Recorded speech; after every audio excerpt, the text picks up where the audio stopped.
Hey everyone, my name is Professor Pitts, and I want to welcome you to Religious Studies 110, Religions of the World. Um, I'm excited to teach this class. I've taught this several times. I love this course. This course gives a lot of information that is going to be helpful for you to understand the world around you. And without any further ado, I want to launch into the syllabus because I want to try to keep this lecture as succinct as I can. The purpose of the lecture is to go through the syllabus and to discuss the expectations in the course. So I'm going to discuss a little bit of the mechanics as well as kind of what we're going to be talking about and what the assignments are going to be, because I want this to be a successful experience for you in the course. And I want you to have an understanding of everything that you need to do to be successful. So I want you to spend some time with the syllabus. I'm not going to go through every section by any means, but I want you to spend some time understanding kind of what what the course is about, what the requirements are and whatnot. And so let me just kind of launch right into the required text as well as the assignments. So the required text is going to be an ebook called Experiencing the World's Religions, and you have a link there. It's through McGraw-Hill Education. You can purchase it or rent it for the semester. And pretty much all of our readings are going to be in that textbook. It's going to cover pretty much everything that we're going to be talking about. I will have some additional videos, and for a couple of sections, I'll have some additional articles and things like that. But for the most part, that's what you need to have is that ebook, and it's awesome. You can get it on your phone, tablet, whatever. Take it wherever you need to, and a lot of freedom for how you do the readings. Okay, so basically throughout this course, we're going to be going through all the major religions. So if we go back up here to the course description at the top, we're going to be talking about Judaism, Christianity, Islam, Hinduism, Buddhism, Sikhism as kind of the main ones. And then we'll have some other ones that we're going to talk about along the way, like Jainism, Mormonism, the Restoration Movement, atheism. We're going to kind of go through the whole thing. Now, one thing that I want to make sure that you understand, and I put this in the email that I sent out, you don't have to be religious to be successful in this course.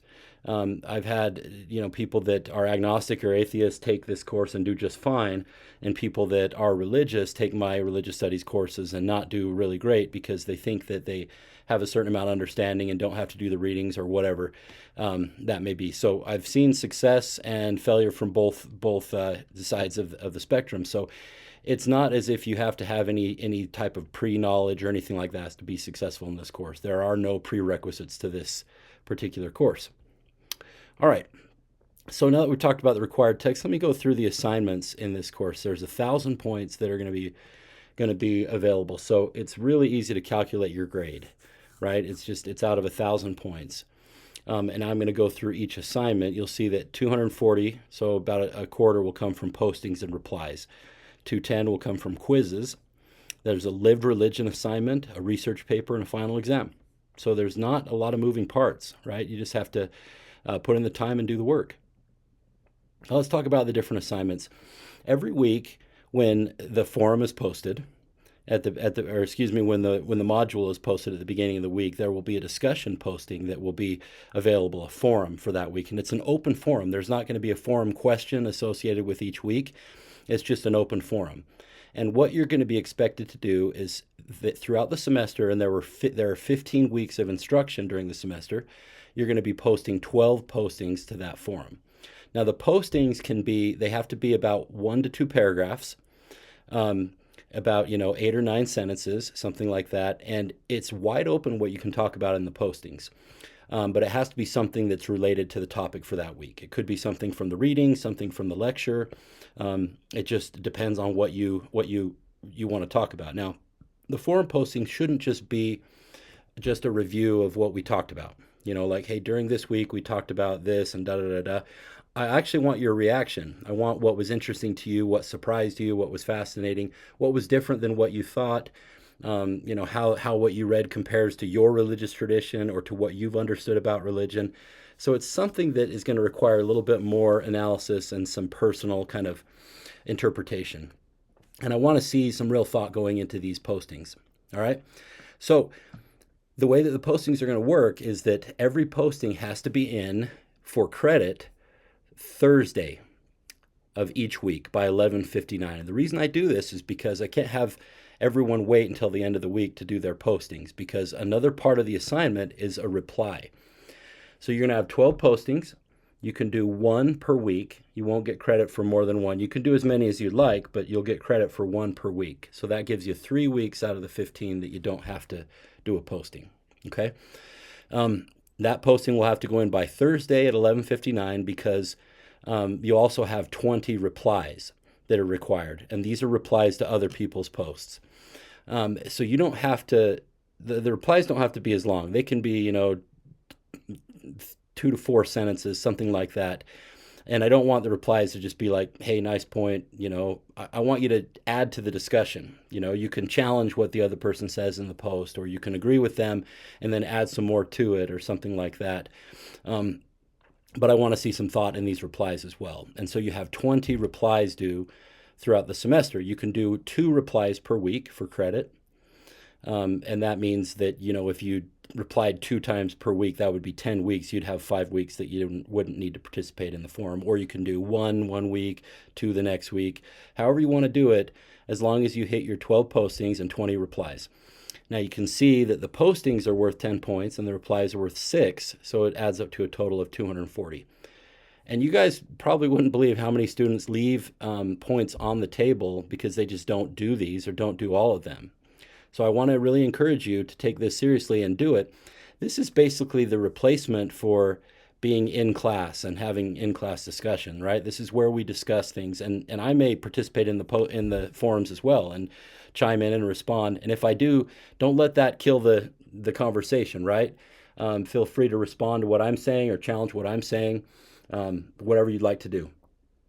The one thing that I do want us to remember is that we have to be respectful in these postings. All right. Now, as far as how you get the points, this class is split into about half points that are graded and half points that you just get for doing the work, right? These ones you will get if you put in the work. I'm not going to go through and grade them and give you like a score per week on your posting. As long as I feel like your posts are putting in the effort and the analysis, and if I look at your post and it's only 3 sentences or something, I may reach out to you and say, hey, I need to see more analysis and more thought going into your posts. Otherwise, you're not going to get the full 240 points. But as long as you haven't heard from me, continue doing what you're doing, and you'll get the full credit if you do the 20 replies and the 12 posts. Okay. All right. Moving on. So 14 quizzes. So out of this first week is the first week that we won't have a quiz. So the rest of the 14 weeks, there will be a quiz, and the quiz will start. Oh, I'm sorry. Let me say one more thing about the replies. You don't have to wait until after Thursday to post the replies. The replies can be posted at any time of the week. So let's say one of your colleagues wants to get a jump and they post their forum post on Monday. You can post a reply to it right after that. You don't have to wait until Thursday. Okay? So hopefully that makes sense. Posts have to be in by Thursday at 11:59. Replies can be in at any time, but everything has to be done by the end of Sunday evening at 11:59. That's when the week ends. Okay, it runs from Monday morning to Sunday evening. Okay, so the quizzes, there'll be 15 minutes to take the quiz. They're timed. There's 15 points per quiz.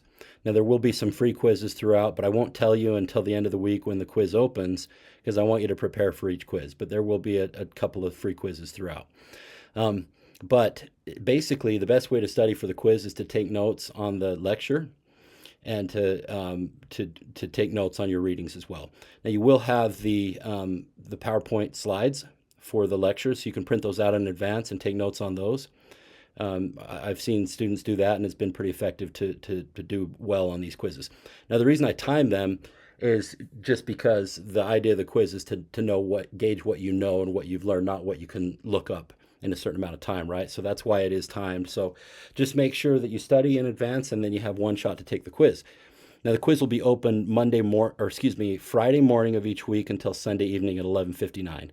Make sure that you take it with enough time, because if you take it right up until like 11:59, as soon as it hits that, it'll end your quiz and it'll submit whatever you've done. So just make sure you give yourself enough time to take that. Okay?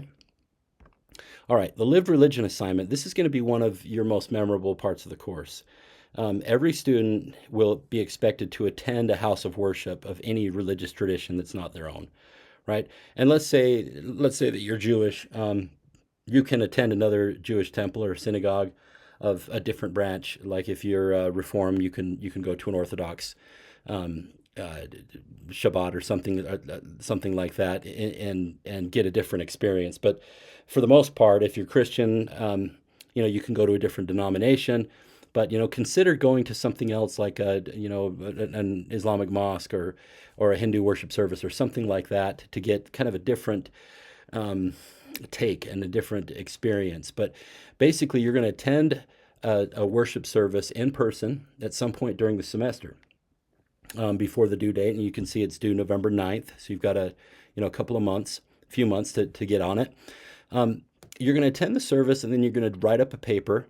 The paper doesn't need to be real long. It's like a 3 to 4 page paper that basically goes through your experience of what you experienced. And this is going to be kind of like a forum posting, right? So what was your reaction? Why was it different than you thought it would be? How was it different from what you're used to? How is it the same? Just tell me about your experience a little bit. And this is another one of those 150 points that you will get for doing the assignment and sending in a thoughtful response paper. Okay. So when you do that, you get the full points. All right. Now getting into the research paper. This one, I always hear things about this. So just kind of listen, remember what I'm saying right now about the research paper. The topic is wide open. You can write about anything that relates to religion, to religious studies. It doesn't even have to be one of the religious traditions that we discuss in this course. It can be anything related to religion. It can be, religious aspects to the, Israeli-Palestinian conflict. It can be, compare and contrast, Second Temple Judaism with, the rise of Christianity. There's a lot of different directions that you can go. So this is meant to be freeing, but for some students, it's frustrating because they want to be told kind of, well, tell me what to write and I'll go do it. I'll go research and do it, right? But that's the point of the way I do this research paper, is because I want you to think about it. I want you to spend time considering it and deciding what interests you and coming up with a research question, and then doing the research and writing a thoughtful paper. Now, you're not doing a doctoral dissertation here. It doesn't have to be something that's completely novel, but I want to see a number of sources, as you would have in a 3 to 5 page research, or excuse me, a 5 to 7 page research paper. I want to see a significant amount of sources so that I know that you're not just kind of taking one article's argument or one book's argument and just reproducing it in your paper, even if it's something interesting. I want to see that you are able to bring together different elements of research and write a paper of your own. Now, this will be new to some of you guys. Some of you guys that are freshmen and that are just starting out, writing a research paper can be a little bit daunting. And I would challenge you to look at the resources that the university has, the writing lab, YouTube videos, a lot of resources out there to figure out kind of how to do a research paper. And I'm available as well. Reach out to me if you have any questions. If you want to run your topic by me and see what I think, shoot me over an email or send me a text and I'll give you my thoughts. Now, another thing is I treat this research paper kind of like a little bit like a grad school class does. And those of you that are not aware, in your grad school, usually you have the entire semester to write your paper and it's due at the end of the semester. And that's how I do it as well. Some students love this, some hate it because they don't do it during the semester. And then when it comes time to preparing for finals, they're trying to write their paper as well. But I just want to give you guys the freedom, your professionals, your college students, I want to give you the freedom to be able to do it in your own time. But I do recommend that you get started fairly quickly and you don't wait until the last couple of weeks, because it'll definitely show in the quality of your paper. And the research paper is one of the things that is graded for content, right? Not just for doing it, but I want to look at the quality of your argument. I review it for even grammar, spelling, and things like that. So make your research paper good. Now, some people ask me about the how you do your citations, and you guys are free to cite however you like, whatever method you want to use. If you want to MLA Chicago, whatever you want to use is fine with me. Just make sure that you're consistent. Okay. All right. And finally, we have the final exam. The final exam will be broken into a few different sections, 4 sections. One will be an essay. The other ones will be true or false and multiple choice questions, fill in the blank. And you'll have 3 days to do it from Monday through Wednesday, basically from 7 a.m. to 7 p.m. on Wednesday. I'll probably extend that to all the way to the end of Wednesday, 11:59. So you have the full day Wednesday to do it during the final exams. And it'll be a lot like your quizzes. You'll jump on, you'll take them directly there. You don't have to do them all at the same time. It'll be 4 separate modules, so you can jump on and do them at your convenience during those 3 days. Now, one thing, and this goes not just for the quizzes and the tests, but no online usage during the quizzes or the tests, no use of AI, no use of anything like that. And here's the policy on artificial intelligence. I mean, it is a great tool for a lot of things, but the goal here is not to see how well you can prompt an AI to do something. The goal is for you to learn something so that you can recall that information and that you can use that information to shape the way that you view the world, not to have a program tell you how to view it. So this is really important. If there's any indication that you're using AI, using any of these tools, there will be disciplinary action that's taken according to the Cal State policies. So just stay away from it. You don't need it for this. This is more about your thoughts and your experiences and your ability to analyze and synthesize the information. All right. Now, if you go through the course schedule, you'll see that we start off basically this week is going to be a pretty easy week. Just get the book, post on the forum, and get ready. And next week we're going to be talking about an intro to religion, and then the following week we're going to be getting into the Hinduism. We're going to start with the Eastern religions, Buddhism, and then we're going to break in Confucianism, Taoism. Then we're going to get into the monotheistic religions, the one God religions, Judaism, Christianity, Islam. We're going to be talking about Mormonism and Restorationism, and finally we'll be talking about atheism at the end, and the concept of unbelief, or spiritual but not religious. All right, hopefully that gives you a pretty good idea of what the course is going to be about. Let me know if you have any questions. If the format of the course isn't for you, if it doesn't really fit your style, that's fine. I just want to make sure that I'm clear about what the expectations are and what the course entails before we both jump in with both feet. I hope that you stay in the course. This is, again, there's a lot of great information. It's something I'm passionate about, and hope that I can transfer some of that to you guys as you go throughout the lectures and experience this course. Let me know if you have any questions. I'm here to help you, and hopefully we have a great semester. Thank you.